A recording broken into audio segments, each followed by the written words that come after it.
I am Deacon Bill Hahn. I'm with the Catholic Medical Association, and this is all my fault.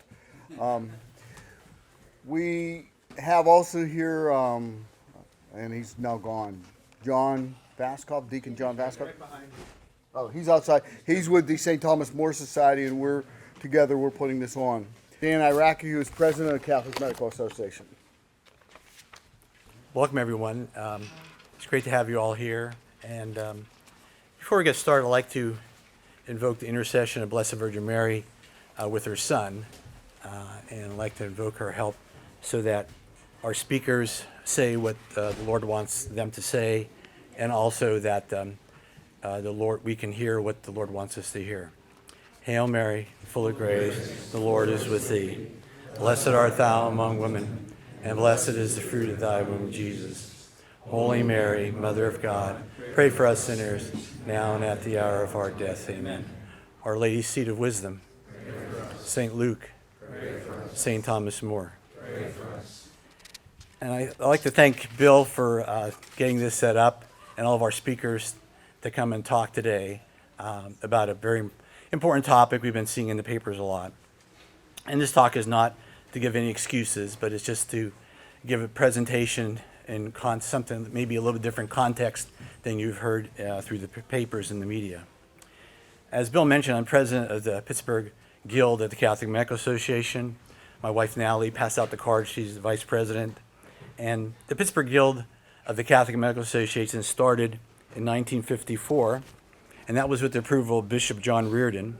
And then in 2007, it's affiliated with the National Catholic Medical Association. It's about 2,500 strong. The purpose is to uphold the principles of the Catholic faith in the science and practice of medicine. It is physician-led, but it's open to other members of the healthcare field, including dentists, nurses, pharmacists, allied practice healthcare professionals, medical students, clergy, and religious. Now, the title of this presentation is Beyond Sensational Headlines, Perspectives on the Grand Jury Report.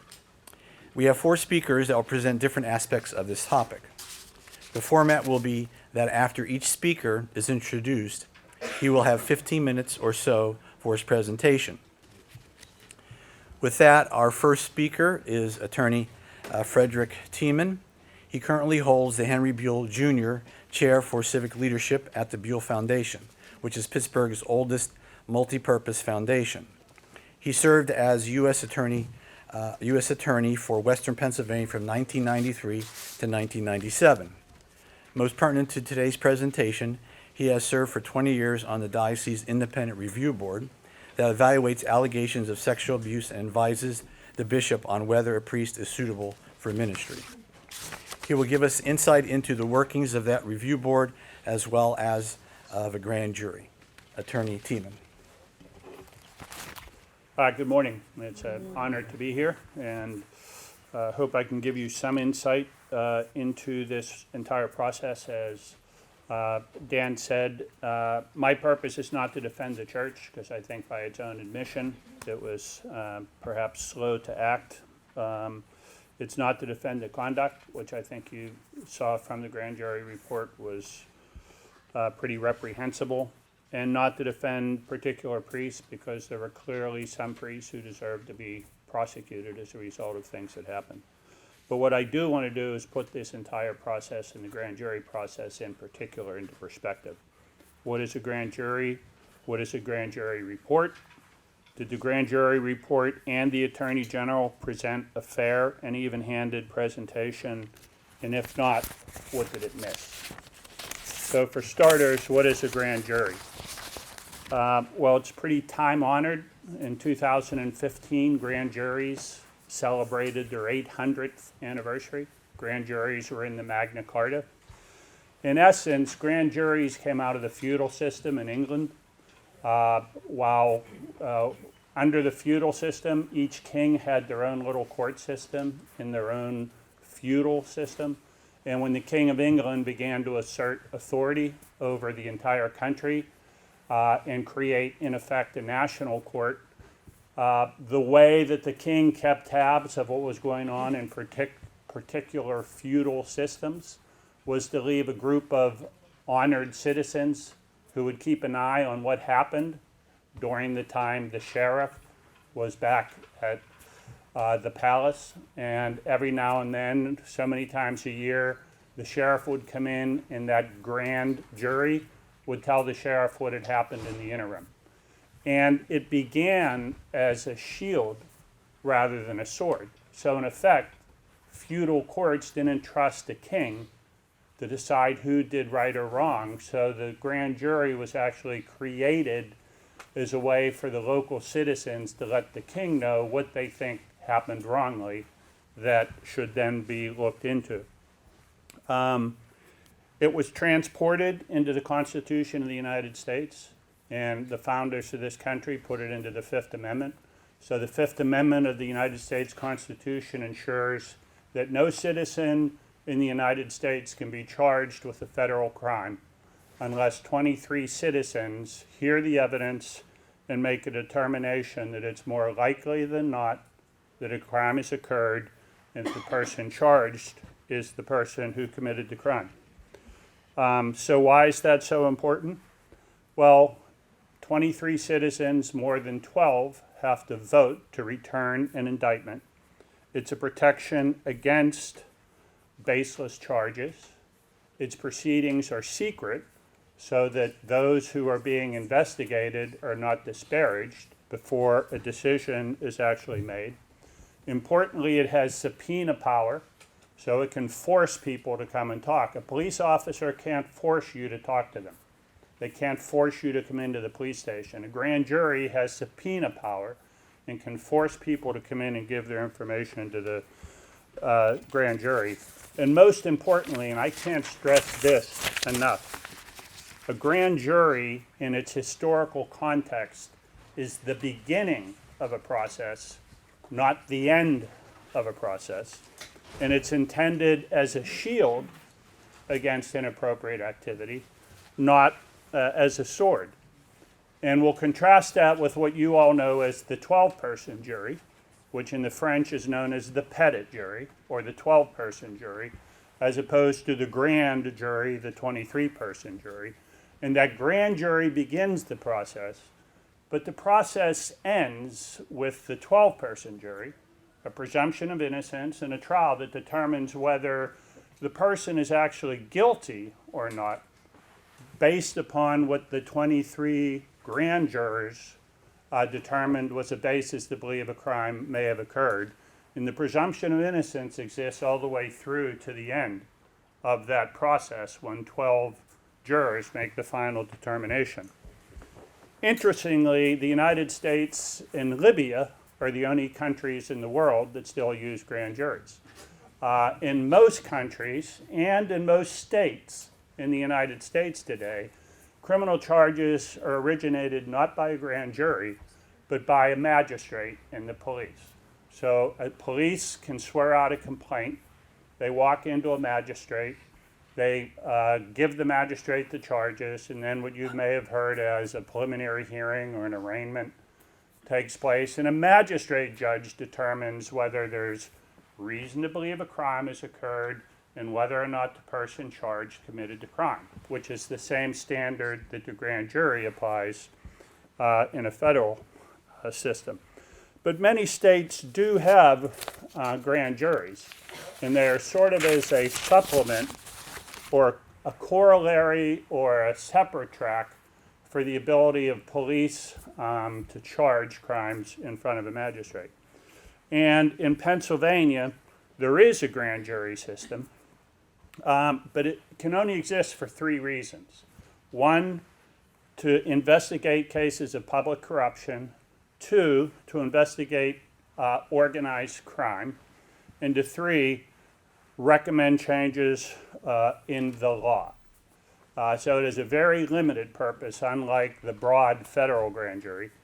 Like the federal grand jury, its processes are secret. But again, there's a critical difference in what has happened in this case with the grand jury report, because on its face, the grand jury report alleges that it was recommending changes in law. So everybody agrees it wasn't an organized crime investigation. Everybody agrees it wasn't a political corruption investigation, so it was to change the law. But what's pretty critical about that is that its report is not an indictment, which is what most grand juries do. I would submit that it sort of conducted itself under the umbrella of people's understanding of what a grand jury is, which sounds like an official seal of approval, but the beginning of a process that ends with an affirmation of that process in a 12-person jury. The Pennsylvania grand jury allows allows a grand jury to issue a report, or a reporting grand jury. And it's important to keep in mind that we're about one of only a couple states that permit that. For a simple reason, it's unfair. Because a regular grand jury begins a process, a reporting grand jury ends the process. And that's a pretty critical distinction. And it's one of the reasons why most states, or a lot of states, have abandoned it. So there's been a lot of sensational coverage of this grand jury report. The underlying facts are disturbing. But it comes within, as I said, a vehicle that's sort of misunderstood.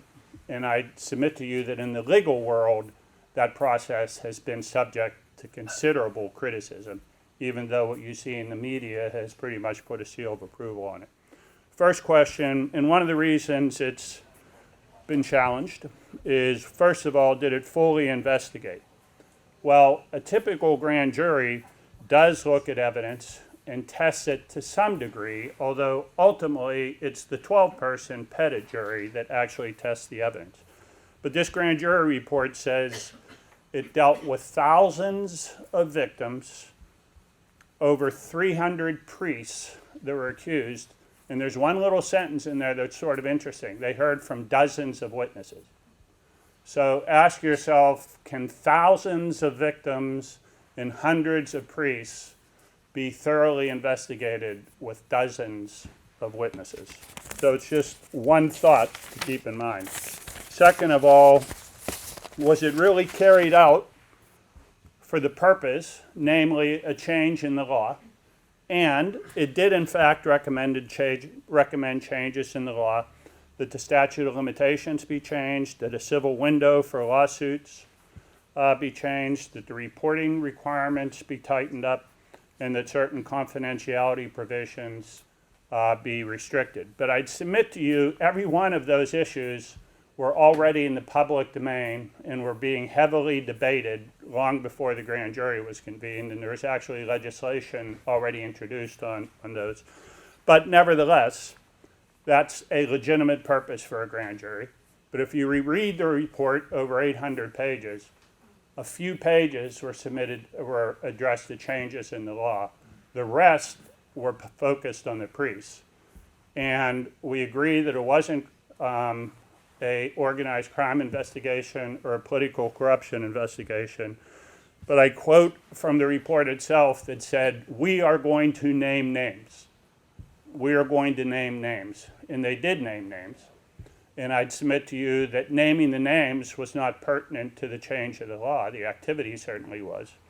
But sort of the tragedy in it, from my perspective, was unlike a grand jury that begins a process, a grand jury indictment, the 300 priests, none of whom I know, and to be honest with you, I don't necessarily care about the 300 priests. I care about the Constitution. And what the Constitution says is that individuals should not be charged with a crime unless they have an opportunity to defend themselves. And there's a key phrase in the grand jury report which states, the grand jury report contained credible allegations against 300 predator priests. Now, if you take the definition of an allegation under Webster's is assertions made with little or no proof. So a credible allegation is an oxymoron, in and of itself. But the real bunny in the hat is the end of that sentence.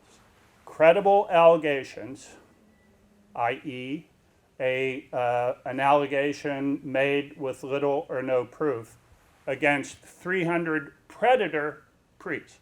So it sort of puts the bunny in the hat, doesn't it, in terms of what the process is. Third, was it an objective search for truth?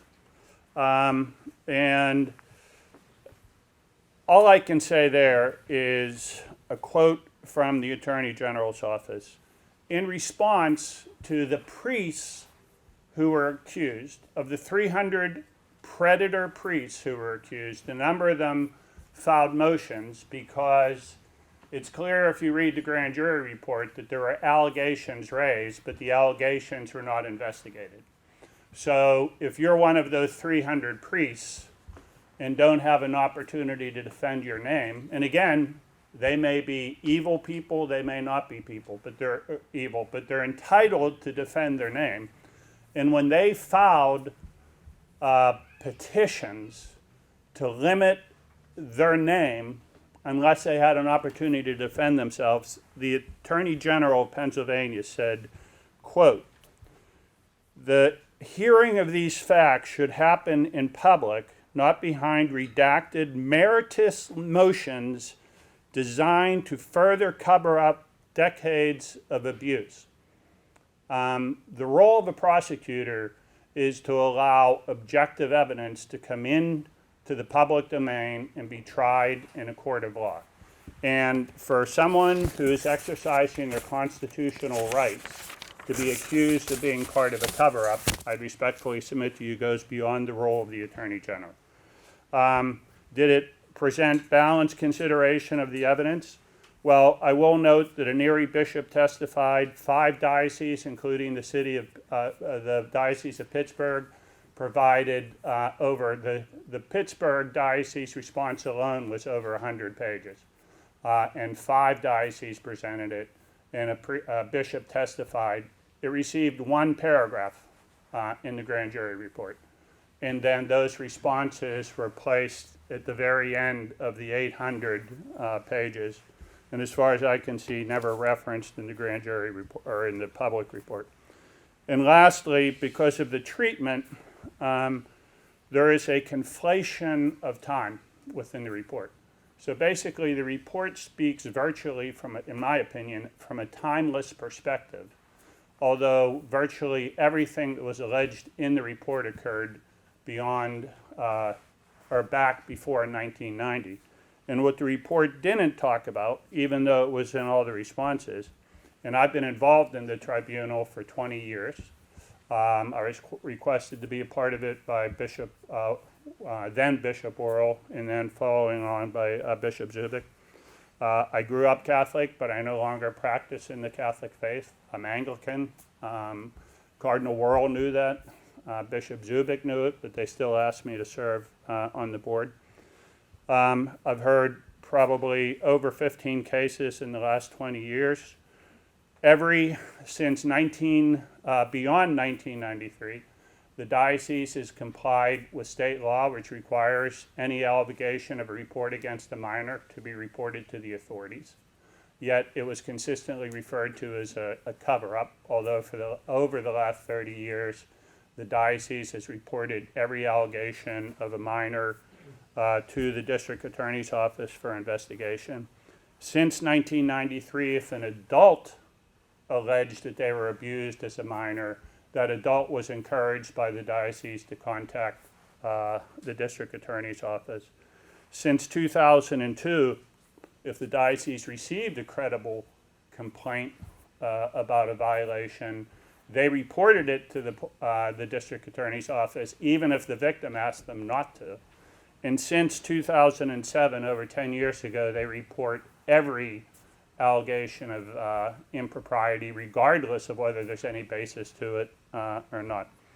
And the standard of proof that was applied throughout all those hearings is a semblance of truth, which is an extremely low standard. And it was our responsibility as the tribunal to listen to the cases. So if there is even a semblance of truth, it came before the tribunal, and we heard both from the victim, any witnesses, and from the priest. And I tell you, they were extremely complicated cases. And the diocese, in my humble opinion, bent over backwards to protect, at least in the time I've been involved with it for over 2 decades, to try and protect a priest and to try and protect the victim and to try and balance what were oftentimes competing allegations in a way that was not a kangaroo court, that respected the role of the priest unless proven otherwise, and dealt with the victim in a sensitive manner.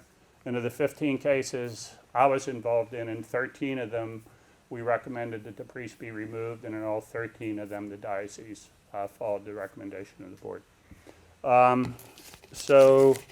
I'll stop there because I think my time is up, but what I wanted to mention, or what I wanted to put a perspective of, is just what the grand jury is and what the grand jury is not. So thank you for the time. Thank you, Attorney Tiemann. Our second speaker is Dr. John Nelson. Dr. John Nelson has been a practicing psychiatrist in Pittsburgh for 36 years and a longtime active member of the Catholic Medical Association. He attended Harvard Medical School and finished his training there in psychiatry as well in 1975.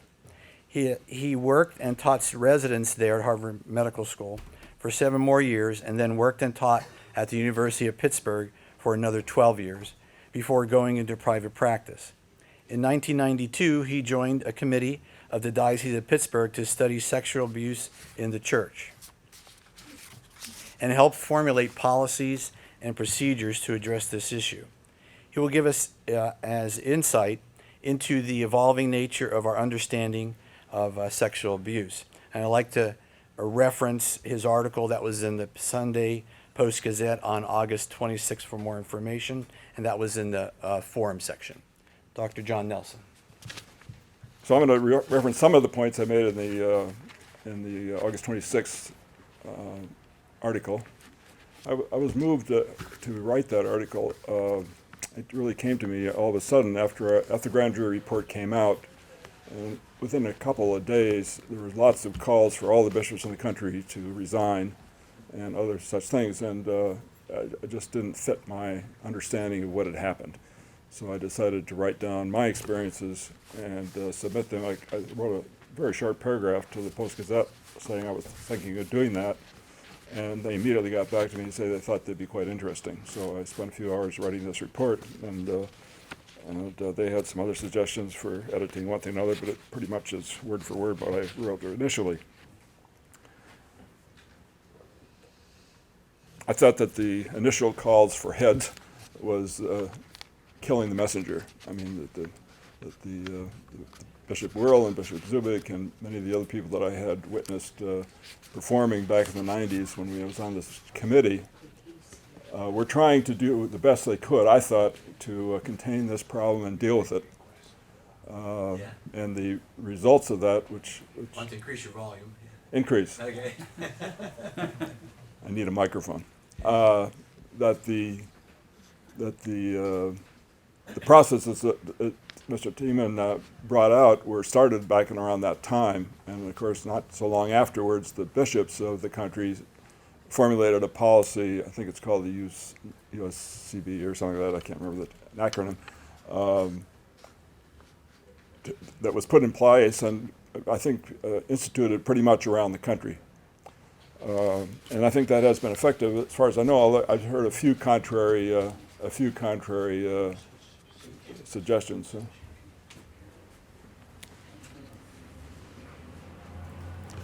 I'm not in a position to know whether the cases that came up since then, although Mr. Tiemann is in a better position there, how effective that report was on the institution. I do know that one of the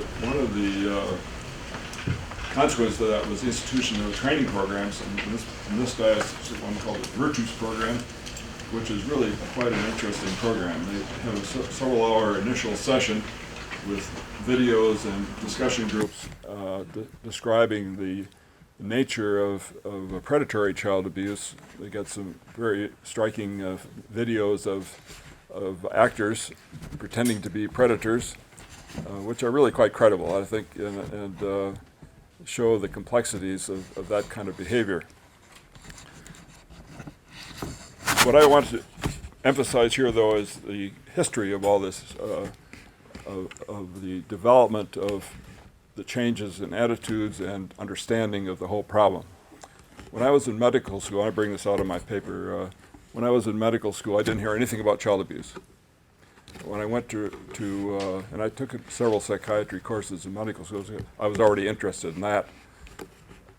When I was a resident there at Mass Mental Health Center, it was the big Harvard hospital there, one of the two big Harvard hospitals, I didn't hear any lectures either on child abuse.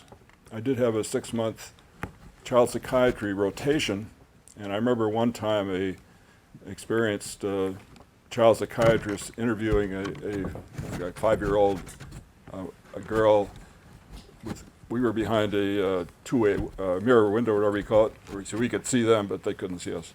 And he was doing play therapy with her, with a doll, and at some point he put his finger between the doll's legs to see how the child responded. And as I recall, there wasn't much response, but I think he was testing for that kind of issue. But he never explained it to us. He never told us what he was doing, which was kind of curious as well. We had a discussion afterwards, but he didn't tell us why he was doing that. So anyway, the point is that back in my day, at least, my educational time, there was not much teaching in these areas, or any at all. I've asked a couple of child psychiatrists if they had much different experience, and they have said no. And I talked to one fellow who I don't think is here, but he recently just graduated from Western Psych's child psychiatry department, and he agreed that he hadn't either had any real exposure to diagnosis or treatment of these kinds of issues. So the point is that the medical profession has been very, I don't know if it's lax or just ignorant, and it's such a difficult topic. One thing you have to realize is that the people who do these kinds of abuses don't come to you looking for help, for the most part. They're not people who have a lot of insight into the seriousness of what they're doing. So they don't walk into your office saying, I'm tempted to be a child abuser, help me. That would be nice, but usually they come to care at all because they've been mandated by the court, or they're in jail. But the only way you see them is if you work in the jail, or if you're somehow on the court's list of providers. I'm not on that list, if there is one. I think back in the 80s, when a child abuse allegation was made, I don't think the police had good procedures for knowing what to do with it. I understand now that there are clinics and psychologists specializing in that area, evaluating people. I know that emergency room nurses and social workers back then did have experience with child abuse. Usually it's physical child abuse, because they could see evidence of that, burn marks or other evidence of trauma, and they would call the police, I think, at that point. But that's easier to prove. I'm sure there were cases of sexual abuse too that were obvious to them. But that was unusual, and I think they were the first ones to become mandated reporters. You had to call the police if they thought that was the case. But there was no such thing as mandated reporting when I was in school. Going back even farther, Sigmund Freud, when he first started practicing in Vienna back in the 1890s, concluded that there was a lot of mental illness caused, or at least mental problems caused by childhood sexual abuse. He was roundly castigated for that by the society, and within a couple of years gave up that idea and decided it was really based on childhood fantasy.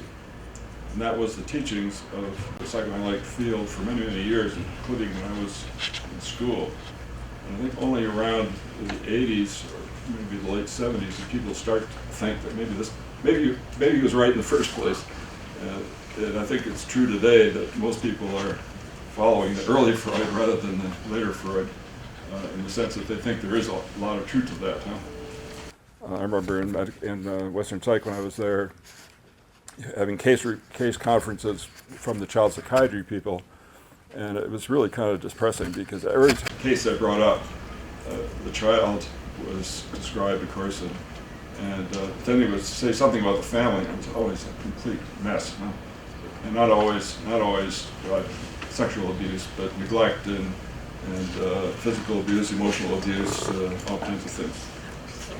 In any case, so I think a lot of people now do think that childhood abuse of various kinds, not just sexual abuse, are very instrumental in causing later mental problems.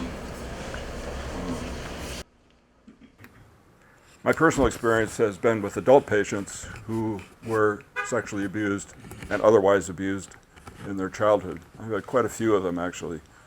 So most of what I know about this topic is from my patients, not from anything I learned in school. It's hard for people to talk about these things.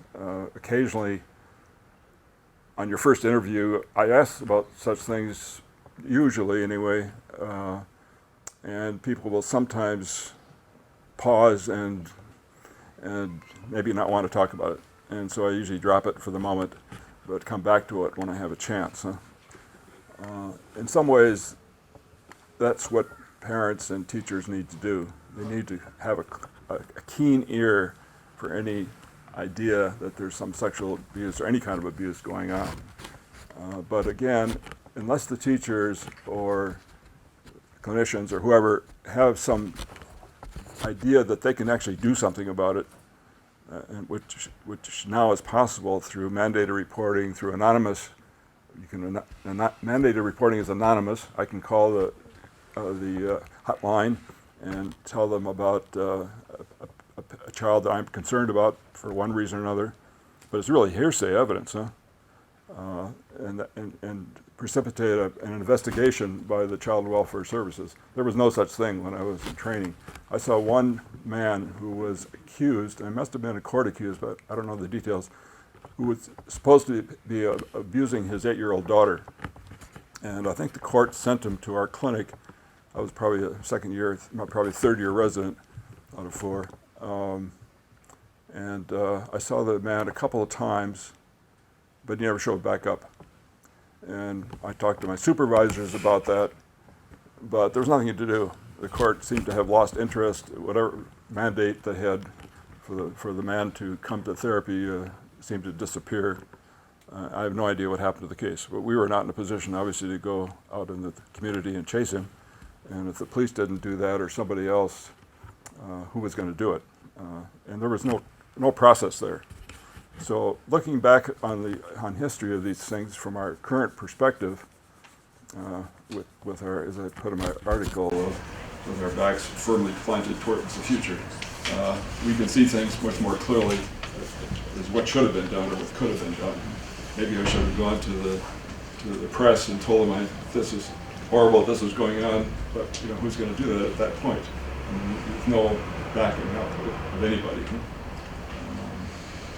So anyway, I think real progress has been made in the last 30 or 40 years, and that's where getting old helps to get some perspective on these things. But we shouldn't take it for granted that these are processes that have been put in place with great cost and with great effort of many people, both the medical community, the psychiatric community, but also the whole medical community and the police and many other interested parties, obviously, psychologists especially. I thought it might be worthwhile talking a little bit about the nature of child abuse, just to give you some idea of the factors that make it so bad. I mean, everybody's shocked that it can happen at all, but there's certain things that make it a lot worse.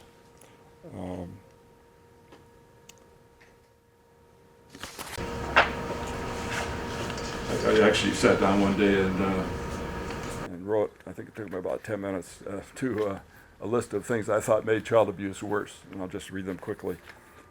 Age at first abuse. I think the younger the worse, but not always perhaps. Severity of the abuse, that is the intensity of the sexual stimulation involved, the fear, the pain, or the disgust involved. The number of abuse incidents, was it just one or was it a whole series of things over a period of years? The frequency and duration of the abuse, if it's a cousin or an uncle who only visits once a year, it's probably not as traumatic as somebody who lives right around the block and can come over frequently. The threat of harm, many times perpetrators threat harm to the child or to their family if they speak up. They enforce a code of silence, which for a child is almost impossible to overcome by themselves. Many times there's combined sexual abuse and physical or emotional abuse. That emotional abuse oftentimes involves shaming or blaming the victim by the accuser, which sounds completely irrational, but children oftentimes feel that they're the bad one, they're the bad girl, the bad boy for doing these things, and which makes it even more difficult for them to talk to anybody like their parents, if the parents are not the perpetrators, but sometimes they are. The family relationship with the abuser makes it more difficult. Many times children will fear that if they speak up about such things, the family will fall apart. And they're perfectly right. Many times the families fall apart. The father, if he's the abuser, gets put in jail. Sometimes it's the mother. It's not, most of the time it's the father or an older brother.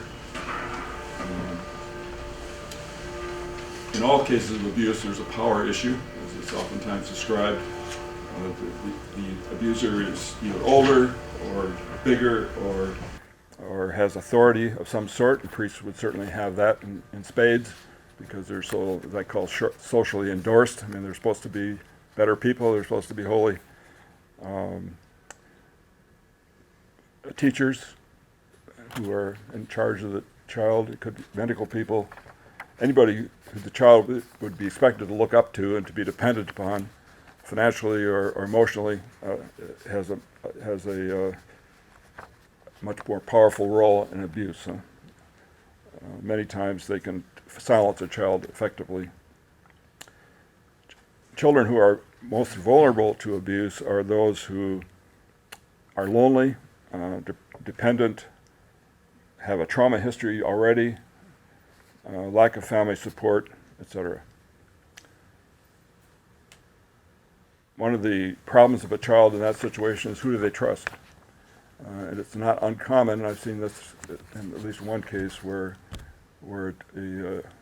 this adult patient told me that she was abused when she was maybe 8 or 9 by a janitor in her building. She told her mother, surprisingly enough, and her mother beat her up. That was the end of that. And she heard later that that same man had abused other girls too. So nothing was done about that.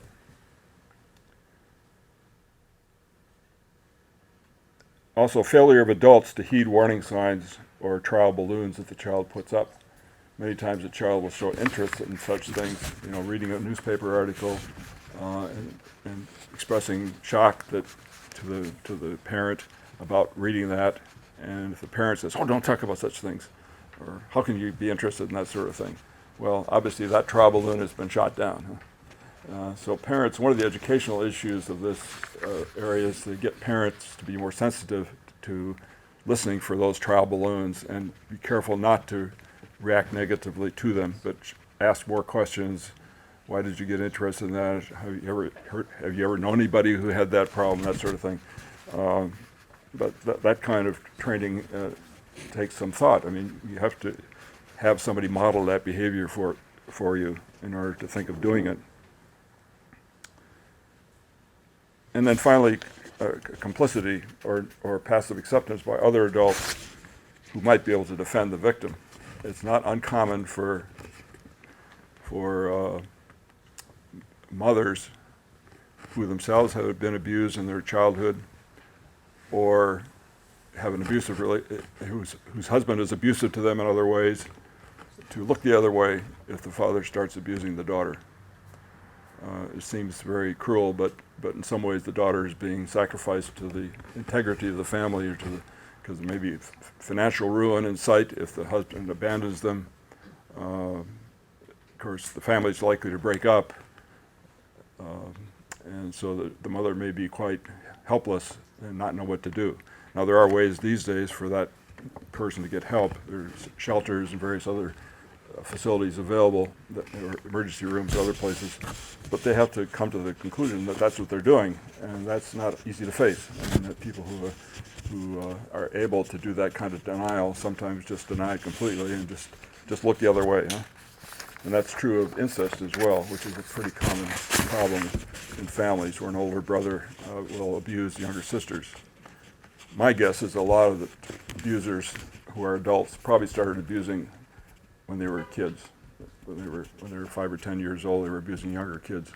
I think this is I know it happens, and it's just, statistics are not easy to come by because these are secret things, and nobody wants to tell the truth, and so you have to go case by case.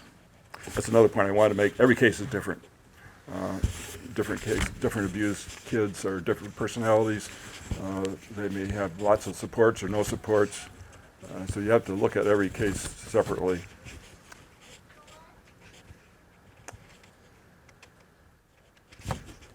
Another topic I'll just talk on briefly here is disillusionment. I was actually asked to give a talk on this that didn't come about. In fact, that got me thinking about it.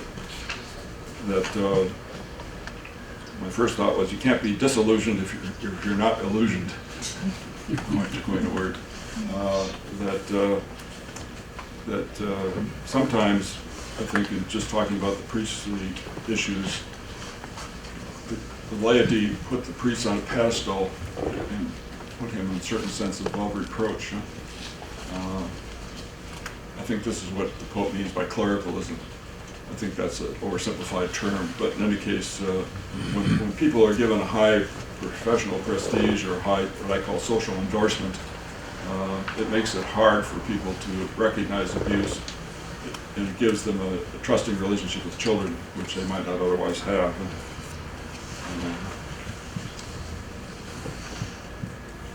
And I think sometimes, probably, young men go into the priesthood. Anthony will talk about this perhaps better, with ambiguous purposes. I don't know. I'm not going to speculate about that. But anyway, I was first disillusioned in my life when the Dodgers moved to Los Angeles. But anyway, it's certain things just don't sit. But we should not recognize sadness and one thing or another about these things, but that doesn't help much, really. In this past month, I was just talking to my sister on the phone last night. Several recollections came to my mind, which I hadn't thought about for years, and it's not highly self-revelatory, but my Boy Scout leader, when I was probably a sophomore in high school, called me over to his, he was a grocer, and he called me over to the cash register, and there was nobody else around, and asked me, have you heard anything about this teacher at school abusing kids? And I said, no, I haven't heard anything about that. But it stuck in my mind. I can remember him standing there talking to me about it. Another incident, the junior priest in our parish used to take a bunch of boys out to excursions of certain sorts. And one time, we got back late, and we hadn't had dinner. He invited me to come to the hospital where he worked, and we had a late dinner served by a nun. And I remember when she brought in the food, she looked at me with kind of a scowl, and I couldn't figure out what the hell was that about. Maybe she was mad because we were making her stay up late to serve us, but she really should have been mad at the priest in that case, not at me. But it did occur to me that there was some kind of a warning there. And in any case, we finished dinner, and my parents picked me up, and that was the end of it. But it did stick in my mind. The look on her face stuck in my mind, and I still don't know if it was a warning sign or a sign of contempt or whatever it was. I'm not sure. Another time when I was a freshman in college at Notre Dame, I had a professor of philosophy who was a priest, it turned out, but he suggested to me that I go on a road trip with him in the summer. And it was, the way he presented it was kind of attractive. he was a very intelligent man, and I thought it'd be an interesting conversation, that sort of thing. But my parents didn't think that was a great idea, and I wasn't that set on it, so I didn't do it. I think they wanted me to get a job and work, and I joined a roofing crew that summer, which is one of the last times I've been in good shape in my life. But anyway, the point is that it's hard, even if you're relatively intelligent and relatively well-educated and relatively stable in your family life, to recognize signs of possible grooming. So again, there's an educational process that has to go on here, and that's where these training programs like Virtus are good. So, Textbook of Personality Disorders, American Psychiatric Association, 2005. A lot of these things already take place, right? There's no index for child abuse. There's nothing in the index for child abuse. Nothing in the index for hebephilia, which is sexual attraction to young pubescent children. The only place I could find it was on one page. It says, although psychopathy, which is this criminal personality type, has indicated as only weakly or inconsistently related to the number of convictions or charges for sexual offenses, psychopathy is considerably lower among child molesters than among rapists or mixed-sex offenders who both molest and rape. That's the whole story in this whole big book about sexual abuse. Just to show you, even in 2005, the profession was not focused on it at all. Thank you, Dr. Nelson. Our next speaker is Father Chris Stubna. Father Stubna was ordained a priest in 1985. He grew up in Robinson Township and graduated from Duquesne University with degrees in philosophy and psychology in 1981. And he went to North American College in Rome for his seminary studies. He has been a speaker and author on a number of subjects, including theology, spirituality, and Catholic education. Father Stubna was appointed rector and pastor of St. Paul Cathedral Parish by Bishop Zubik in 2012. He has agreed to speak as pastor of the cathedral, offering his own perspective as a priest on the grand jury report and the church. However, he has made it clear that he in no way is speaking for the diocese and will not respond to any questions about the diocese. Father Stubna. I know I was happy when Bill asked me to participate in this forum, but I really wanted to be sure that what I'm sharing is from my own perspective. I've been a priest for 33 years. I've spent most of the last 7 years here at the cathedral, but most of my priestly ministry was in Catholic education. I was the secretary for Catholic education for almost 20 years.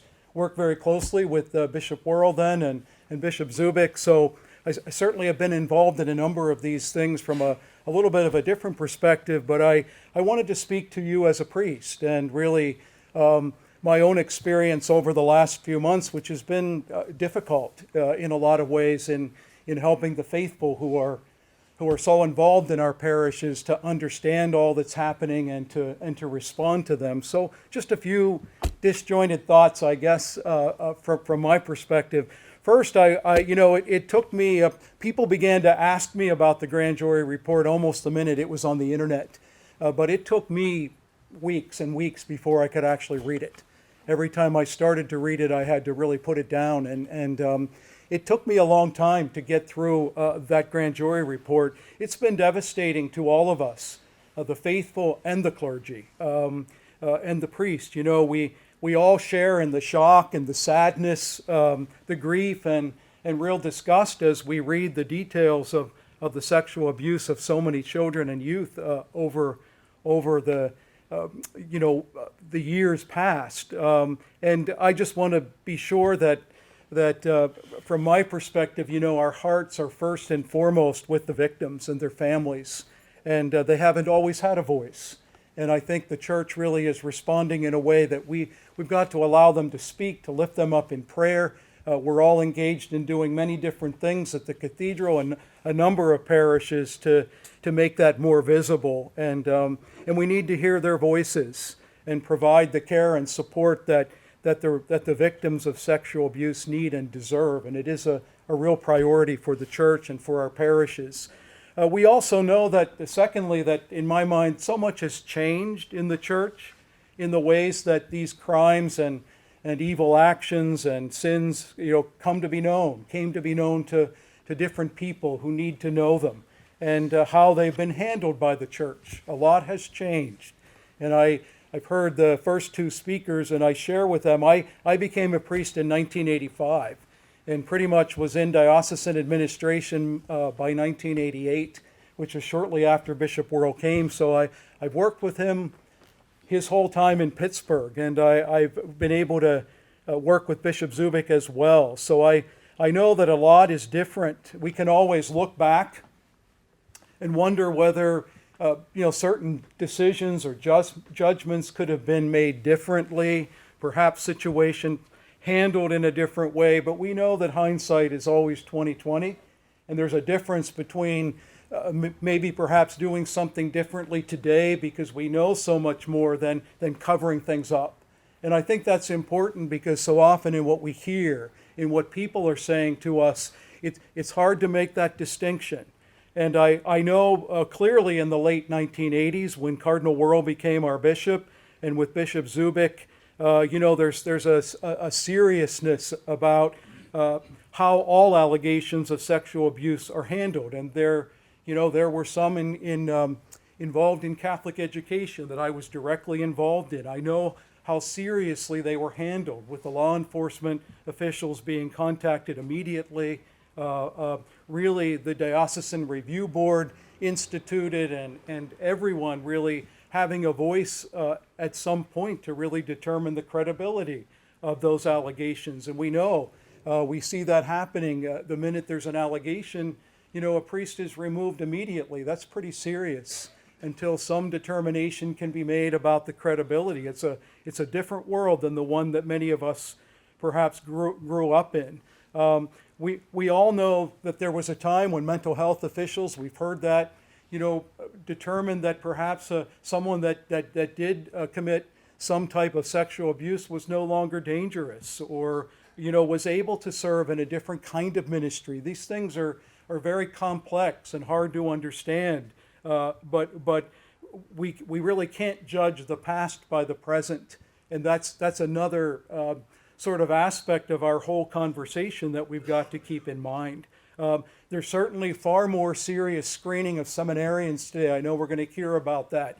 But priests in my generation joke that if we went through what the seminarians go through today, none of us would be standing here. It's a different playing field. Far more ability with the knowledge we have with mental health, psychology. That seminarians are screened. There's no system to guarantee anything. But the church is very rigorous in its attempt to really screen people for the priesthood. We all know you can't volunteer at all today. Strict rules for engaging in any kind of outreach. I know as a pastor that's a serious burden sometimes on us because not everybody wants to do that. But there's nobody that can volunteer in any type of ministry today that is not held to an extremely high standard through the safe environment policies. We're really trying to protect our children and youth as best we can at every level. Thirdly, we need to get our story out, and it's complex, and there are a lot of issues and in my mind, and important aspects of the story that the church has to continue to advocate for and speak about. For example, we're a system, in our country we have laws, and there's reasons why the statute of limitations are so important to the legal process. You can't just throw them out for one group of people. And the church has to be able to speak on that with some credibility because it's an important issue. But you know what happens immediately when we speak, our motives can be really seen to be something different, and that isn't always the case. We know the percentage of abusers, sexual abusers, is probably no higher in the priesthood than in any other aspect of life. I know that from public education because I've been in education a long time. In family situations, in other aspects of our society, sexual abuse of children is a societal problem of some great magnitude. And I've known a lot of victims of abuse, and I've known the lack of support that they've received, and not just people abused in the church. As a priest for 33 years, I've seen a number of people abused by family members, and it's been heartbreaking to deal with them and see the lack of support, that they have had from across the system of our society. This is a huge problem. It's not a church problem. And I just think we have to constantly keep that out there. But you know, part of what I wanted to share in the minutes I have, so often in the telling of our story, what my experience has been recently is we're very defensive. And people are saying we're defensive, and it's not what they want to hear. You know, we need to defend ourselves. We need to tell our story. But we can't be defensive about it. The facts are the facts. And we're not always transparent. We haven't always been transparent, and I think people are not accepting that any longer. You know, my pastoral experience over these past months has been very challenging. And we've learned some things that we need to take to heart in dealing with the grand jury report, just a few of them. We need to be open about what's taking place. You know, every month I've started a session called Wine, Cheese, and the Gospel. You can't go wrong, right? You have wine and cheese and talk about the faith. We meet the last Monday of the month. We've gotten 100 people or so every time we gather. But when in September, there was no way to avoid the subject of the grand jury report. I didn't want to, but I knew if I tried to stand up and talk about anything else, it would be perceived as a lack of openness and transparency. So we just said we're going to talk about it, not as an expert, but to invite people to come, to ask their questions, and I would try to answer as best I could. We had over 300 people. You know, that was in September. And there was a lot of emotion in that room, and we went on and on and on, well beyond the time of our experience, which said to me that we need to listen. People need to be heard.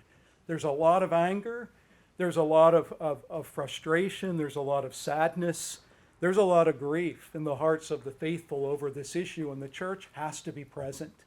And it's great that Bishop Zubik is starting the listening sessions. I think there's a tremendous need for that experience, not to try to explain, not to defend what we've done or go over all our policies. We can read about that. We've got to get out and listen and simply let people share their experience, because if we don't, I don't think there's going to be any healing that's possible.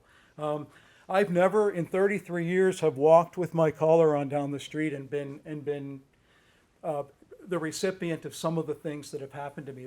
I'm not saying that because it's pales in comparison of anything that victims really experience, but it says something about where people are at. There are a lot of people, you know, who look at us and, you know, it's a tough time for priests, a tough time for the church, but we've got to be there. And the point I want to make is helping people work through that experience is going to require a lot of listening, a lot of openness, a lot of transparency. And you know, the faithful really want some accountability. And I'm not sure what that means, but I can tell you that's the word I hear all the time. You know, we need to have some accountability. Mistakes have been made, errors in judgment, but really honesty is the key. And what that means, I don't know personally, but as we move forward, it's going to be a very critical issue in order for healing to take place. And you know, there's always elephants in the room. Again, I'm not speaking on behalf of the diocese, the bishop. This is my own sort of emotions as a priest and my sharing as a priest. But you know, the Cardinal McCarrick situation has just really raised the whole response to the grand jury report to a whole different level. How can that happen? People are asking me that every day. People are in the cathedral constantly. If you go over to pray, someone will come up to you, behind you, next to you, and that's the question. How can that happen? You know, who knew about that? What, you know, that's the accountability that has to take place. There has to be an openness, a transparency for the church to be able to simply, you know, say to people, this is how this happened, and how do we move on? But I guess my final point, these discussions for us have to always take place in the context of faith.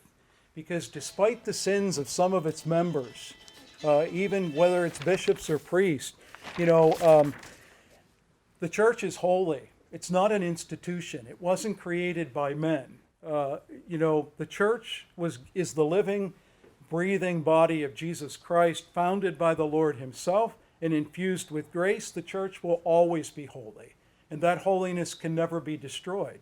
It's what we believe as Catholics. And the church is all of us as the body of Christ joined to our head. And it is the sacrament of salvation. And I'm reminded of Matthew 16:18, the jaws of death will never prevail against it. Nobody can destroy the church. And any student of church history, I love church history. I'm a sort of the church fathers are something very important to me, but the church has been in far worse places than today.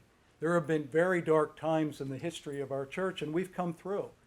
And God has a plan, really, and it's through these times that we can be made more holy, sanctified. The church can be made more pure, and at every time that something like this happens, people are raised up. You know, that's when the great saints emerged in the darkest days of the church's life. So we always live with hope. The jaws of death will never prevail against the church.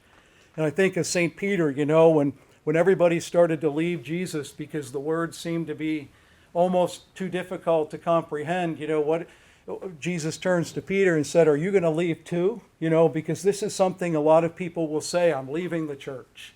I can't come to the church." You know, where else will you go? We have the words of eternal life. The church really is for us the place that we've got to be reconciled, we've got to be healed. And from that part of it, I can tell you, the only other experience I've had as a priest was 9/11. The churches were packed. Anytime something like that happens, people come to the Lord. That's happening. As the pastor of the cathedral, I can tell you that. Young people in droves. They're not leaving. They're coming. They want answers. They want accountability. They want transparency. They want to know what happened and why it happened so that hopefully it won't happen again. And but the good news for us, I think, is that people are coming to the church to be lifted up in prayer, in the power of the sacraments. And we all know that through an experience like this, faith teaches us that we will be renewed in holiness, in love for God and others. And I think our response is the one that Bishop Zubik is inviting us to do. You know, he's been criticized for that as well. You know, why should we do anything when it's the priest that committed the abuse? You know, the bishop's inviting all the faithful to renew the church. And that's where it takes place, in your homes, in your hearts, through our prayer, our fasting, Eucharistic adoration, by our acts of goodness. We can do something. We're not hopeless. We're not powerless, because that's the other pastoral experience I hear about. A lot of people saying, what can we do?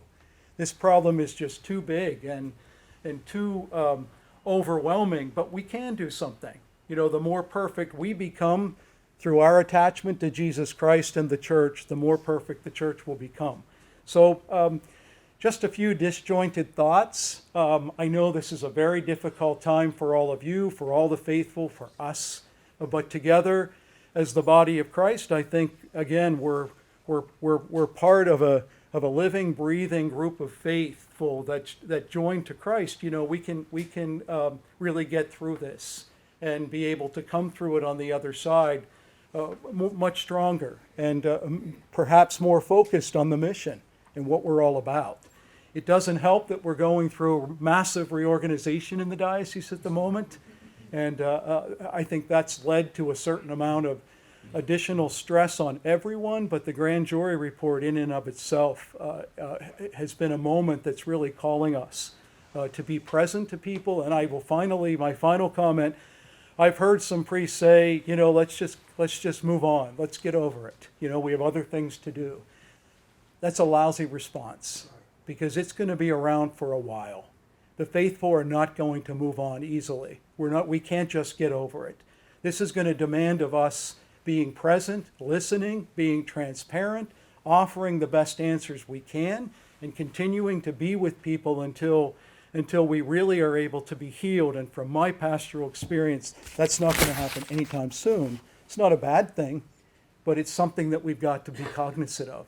And we can't forget that there are a lot of people who are struggling, grieving, and working through this, and the church has to be able to help them through that experience. So pray for us, and please know that as a priest and as a pastor, I'm doing all that I can to really be present to the faithful and and through my prayers and my ministry to try to really bring healing and reconciliation to the church. So thanks for inviting me today. Thank you, Father Stubna. Our fourth speaker is Dr. Anthony Isacco. He is a licensed psychologist and associate professor at Cham University in the graduate psychology program. His private practice focuses on the psychological screening of applicants to the seminary and diaconate formation programs for the Catholic and Anglican churches. He is the author of a book called All In, Breaking Barriers to Discerning the Priesthood. His presentation is titled Lessons Learned from Psychological Evaluations of Seminary Applicants. Dr. Isacco. All right, so they put the young guy last, right? To use a baseball metaphor, I like to think of myself as the cleanup hitter, okay? So thank you to Deacon Bill, Han, and everyone from the Catholic Medical Association and the St. Thomas More Society for organizing this great event. Thank you all for attending as well. I'm very grateful to be here with this esteemed group of panelists who've given great talks and good information. So who am I? As was said, I'm a licensed psychologist with a private practice, while my day job is a professor at Chatham University. I first entered this area of the psychology of priests and seminarians as a researcher, having conducted a few small-scale studies on their psychological health and well-being. Being an academic also allows me to read a lot of professional literature from an informed perspective, and trust me, there's a lot of literature out there on this topic with lots of different terminology and vigorous debate among scholars. It's not easy reading either, delving into sexual deviancy. I've conducted close to 200 psychological evaluations of seminarians over the past 5 years for applicants to the seminary and diaconate for the Roman Diocese of Pittsburgh, the Byzantine Eparchy of Pittsburgh, the Anglican Diocese of Pittsburgh, and various dioceses throughout the country as an as-needed basis. Taken together, I have a strong balance of research, theoretical, and practical experience that I bring to my objective and independent role with all those dioceses. Not to mention, I'm a husband and father of 4 young girls. You've probably heard them today out in the hallway. I like to think that the church organizations that I work with are my client, but really I work for the victims of my own children. I want the church that they grow up in to be holy, enriching, and safe. So what have I learned through all this experience? Too much to convey in about 10 minutes, but I'll give you 5 points. Number 1, the typical problems and solutions in the media don't fit my experience. The headlines commonly point to celibacy and homosexuality as the 2 primary causes of clergy sexual abuse of minors. These 2 causes almost always fall along ideological lines. Conservatives blame homosexuality, liberals blame celibacy. However, both are incorrect, and I anger both friends on both parties for that statement. Being single, celibate, and gay doesn't cause sexual offending of children, and the solution isn't to have a bunch of married, sexually active heterosexual men to become priests. There would still be child victims. Once we get past celibacy and homosexuality, there's an oversimplification of sexual offenders. We often categorize them as pedophilias. Pedophilia is a deviant inclination towards prepubescent children. And yes, some clergy fit into this category. But there is also hebephilia, which is an inclination towards pubescent children, typically ages 10 to 14. And there's ebephilia, which is an inclination towards 15 to 17-year-old children, which is post-pubescent minors. Clergy fit into those categories as well. However, it's not just age that is part of that inclination. It's also the physical appearance of children and minors. And so typically research gets this wrong whenever they simply point to age as a determining attractive factor. It's often the physical appearance and maturation of the victim. In addition, the Diagnostic Statistical Manual of Psychiatric Disorders, the DSM as it's shortly called, has subclassifications of this deviancy. There's 3. Those interested in females, those interested in males, and those interested in both. So we have a heterosexual, a homosexual, and both classification. The professional literature refers to this distinction as specialists or generalists. There were priests who fit into all three of those subclassifications, and the data suggests the majority of clergy offenders were situational generalists, i.e. they abused both male and female victims. So what are the key risk factors of sexual offending? I label these as both obvious and not as obvious indicators. Number one is the deviant sexual inclination and attraction to minors. Number two, there's the criminality of acting out on that deviancy, often based on opportunity. There's a psychopathology similar to that of a psychopath, in that they lack insight, empathy, and remorse for their actions. And I would add, as someone who's spiritual and religious, there's a spiritual evil involved in these people. The less obvious risk factors are things such as impulsivity in their personality, a lack of friends and social support, inadequate problem-solving skills, emotional immaturity, narcissistic personality trends, just to name a few. This combination of indicators, risk factors, and personality characteristics typically is seen as about 10% of the general male population, and the best available data that we have for clergy is that it happens in about 4 to 6% of clergy. Although I will acknowledge that prevalence rates vary greatly depending on the study and who's reporting what statistic.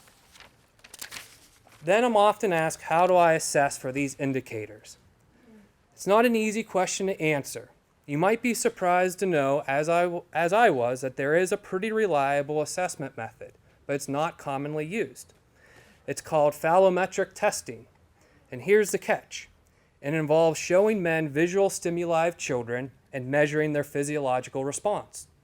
Its primary use has been approved only in research laboratory settings and requires acquiring legal permission to use such images because those are obtained from law enforcement. It would be ethically dubious to make this kind of assessment method a standardized approach, given the risk to scandalize both the evaluator and the evaluatee. But there are other methods that I use, including the use of several different kinds of empirically supported psychological tests, clinical interviewing, and obtaining corroborating information. This niche kind of psychological testing is a growing empirical base with an organized group that I'm part of that is constantly reevaluating our methods and our tests and updating them to be the most effective evaluator in these circumstances. Finally, I have learned how difficult it is for men to discern a vocation to the priesthood in this climate. The first question I always ask applicants is, why are they applying to the seminary or the diaconate? Rarely do I get a smile or a joyful response. Rather, the typical response is a sigh and a long story that starts 15, 20, 25 years ago. That's whenever they first heard the call to the priesthood, and they denied it for many years and didn't think that that was what they wanted to do. And really, who's to blame them? There's various and profound barriers that men have experienced, where the primary, which is the primary inspiration for my book that was mentioned and is in the back. All in breaking barriers to discerning the priesthood. The book identifies the common barriers and provides men with active and simple solutions to their discernment. There is an obvious solution to this problem that is never discussed in the media, and that is this. We need to keep the bad guys out and get the good guys to become priests. Let me say that again. We need to keep the bad guys out and keep the good guys in to become priests. We need healthy, holy, and virtuous men to discern the priesthood and to become priests that lead our church over this crisis. The book is intended to promote healthy discernment. Getting a good, healthy man to become a priest is not just something I should be doing or the man should be doing on his own. This is a community effort. This is something that we should all be doing, every single one of us in this room. Oftentimes, the typical response from the church is pray for vocations. Yes, prayer is great. I believe in the power of prayer, and I pray all the time too. But I think simply praying for vocations is inadequate. Consider this simple statistic from a 2013 study out of Boston College at the time of all newly ordained priests throughout the country. A man was twice as likely to get ordained if one person supported and encouraged them. A man was 5 times as likely to get ordained if people supported and encouraged, if 3 people supported and encouraged him. So in other words, there was a collective, cumulative effect of encouragement and support that the person experienced. Wouldn't that make a great headline? The Catholic Church makes every effort to identify and support healthy and good men to study to be priests. Healthy and good men don't abuse minors.